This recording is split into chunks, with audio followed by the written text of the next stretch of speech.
Ever notice how some people are always talking about democracy, but then their actions just don't seem to line up?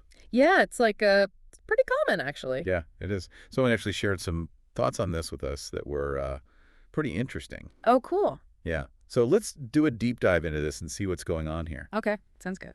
So the person who wrote to us basically pointed out that, there's this big contradiction between people saying they're all about democracy, but then they do things that actually kind of go against it. Yeah, that's a really important point. I think a lot of times people think about democracy as like just a word, Right. but it's really about making sure everyone has a voice and that we have fair elections and leaders who actually listen to the people. And that's the thing, right? They say they're all for that stuff. Exactly. And they turn around and do things that actually undermine those very principles. Yeah, you see this kind of thing all the time throughout history, too. Right. Think about the Roman Republic, for example. Good. They started out with these great ideals about democracy and representation, but then over time, the leaders became more and more powerful, and they started making decisions that benefited themselves instead of the people. And eventually it all just crumbled. Exactly. It became an empire ruled by one person. Wow. Yeah, that's a pretty clear example, I guess. Right, and you see similar patterns in more modern times, too, like with the rise of totalitarian regimes in the 20th century. It's scary to think about, right? Right, it is. It makes you wonder if sometimes it's all just a big show. Like a facade. Yeah, a way to make people think everything's fine when really it's not. So then the question becomes, why would they do that? Right, what's the motivation? Yeah, what are they getting out of it? Well, I think there are a few possibilities. Right? It could be a thirst for power.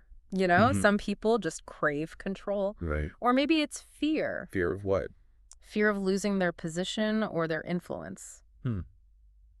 Yeah, that makes sense. Or it could just be plain old self-interest. They're making decisions that benefit them personally, even if it hurts everyone else.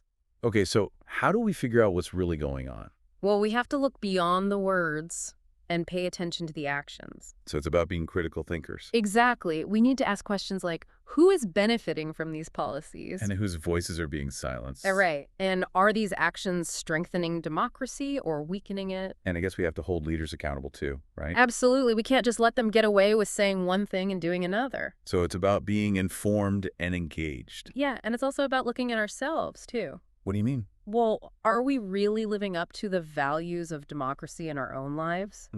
Good point. Are we open to hearing different perspectives? Even if we disagree with them. Exactly. And do we respect the rights of others, even when it's difficult? Yeah. I think that's something we all need to think about. It's easy to get caught up in the rhetoric, but ultimately actions speak louder than words. That's so true. Yeah. And it all comes down to the choices we make every single day. Yeah. The future of democracy is in our hands. That's a powerful thought. It is, and it's something we should never forget. So let's all do our part to make sure democracy thrives both in our own lives and in the world around us. I think that's a great place to leave it. Thanks for joining us for this deep dive. It's been a really insightful conversation. My pleasure. And to all our listeners out there, keep questioning, keep thinking critically, and keep fighting for a better future. Couldn't have said it better myself. Until next time, stay curious. And stay engaged. See ya. Bye.